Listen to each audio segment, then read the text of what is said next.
interest. He had never even met Stella West, but his letter to her was burning a hole in his pocket. He leaned down to whisper in Evelyn's ear. "After the speeches are concluded, I need a few minutes of your time to discuss business." Evelyn was not only his cousin, she was his business partner and the managing editor of Scientific World. They shared ownership of the magazine on a 50-50 basis, so he was legally obligated to gain her consent before major decisions. Although they usually worked smashingly well together, there had been tensions over the years, and the envelope in his pocket was not going to make Evelyn happy. "Dare I hope you are about to tell me you've approved the list of technical articles for the April issue?" "Completed just before I left and already on your desk. You can get everything on the production schedule first thing Monday morning.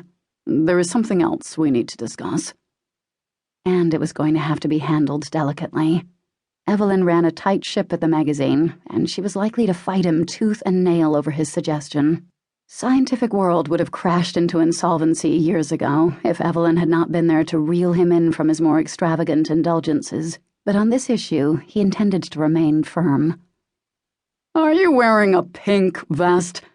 The voice belonged to Michael Townsend, the Attorney General of Massachusetts and Romulus's weekly sparring partner in the boxing ring.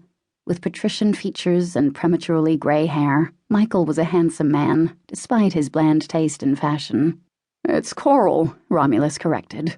"I'm wearing it in honor of the marine life exhibit currently at the Smithsonian. We're featuring it in next month's issue."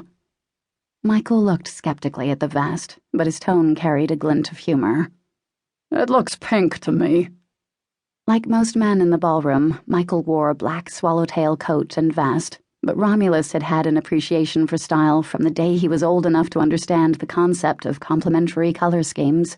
Standing over 6 feet tall, with black hair and a face that turned heads, he never shied away from a dash of color or a sparkly gemstone to liven up his wardrobe.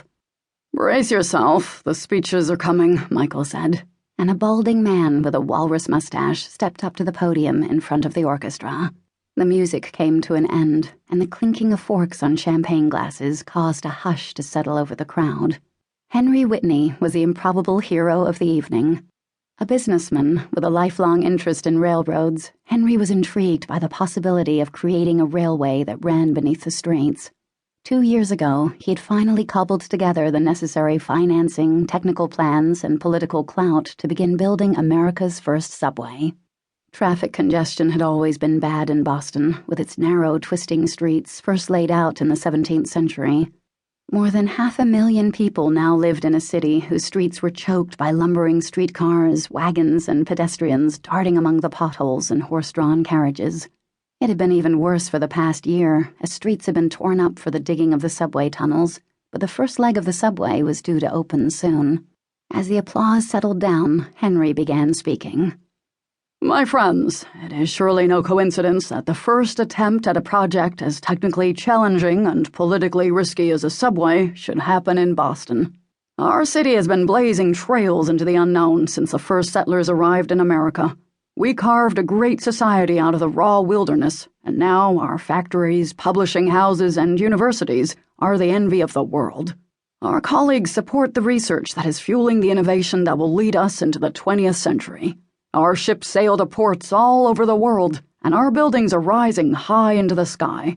Soon we shall expand into an entirely new realm, deep beneath the city itself, to launch the first underground subway in America." A hearty round of applause greeted the words. "London may have been the first city in the world to build a subway," Henry continued, "but the London subway runs on steam, and ours shall be powered by the miracle of electricity. It shall be a clean, well-lit and well-ventilated subway, a model for all future projects." Mr. Whitney proceeded to introduce the mayor, the chief engineers, and the bankers who'd pulled off the latest round of funding that would permit breaking ground on the Tremont link. If all went well, digging on the Tremont leg would happen within the month, and the subway would be ready for business by the end of the year. Henry continued introducing key players in the Boston subway, while Romulus fought the temptation to let his gaze wander back to Laura Rittenhouse on the far side of the ballroom. Then Henry's voice interrupted the struggle. "And I would be remiss if I did not recognize Mr. Romulus White, whose magazine, Scientific World, has done so much to educate the public about the